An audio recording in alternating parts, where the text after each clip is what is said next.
Next fractured effects. ఇది చాలా important thing. మీరు అబ్జర్వ్ చేయండి. దీని గురించి మీరు తెలుసుకున్న తర్వాత ఈ సినిమాలో స్టోరీ ఎలా ఉండబోతుంది, ఈ సినిమాకి సంబంధించిన ఒక హింట్ మీరు అబ్జర్వ్ చేయొచ్చు. సో ఈ ఫ్రాక్చర్డ్ ఎఫెక్ట్స్ అనే కంపెనీ 2010లో ఎస్టాబ్లిష్ చేశారు.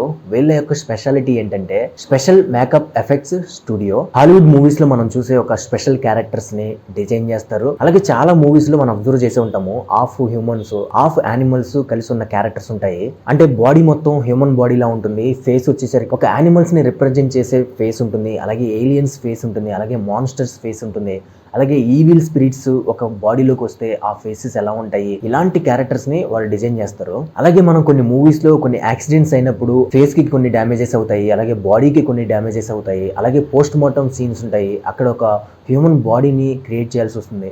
సో ఇలాంటి ఫేస్ ఆల్టర్నేషన్స్, బాడీ ఆల్టర్నేషన్స్ అన్నీ కూడా వీళ్ళు చేస్తూ ఉంటారు. వీళ్ళు ఎలాంటి మూవీస్కి వర్క్ చేశారంటే Aquaman, 300, stranger things, conjuring series, conjuring 1, conjuring 2. So ఇలాంటి మూవీస్ అన్నింటికి కూడా వీళ్ళు వర్క్ చేశారు. డీఏజింగ్ కూడా చేస్తారు. అండ్ అలాగే నెక్స్ట్ వీళ్ళ స్పెషలైజేషన్ ఏంటంటే face alternation and likelihood characters ని క్రియేట్ చేయడం. ఇదే ఇక్కడ మీరు మెయిన్ గా అబ్జర్వ్ చేయాల్సింది. సో లైక్లీహుడ్ క్యారెక్టర్స్ అంటే డ్యూయల్ రోల్స్ అనమాట.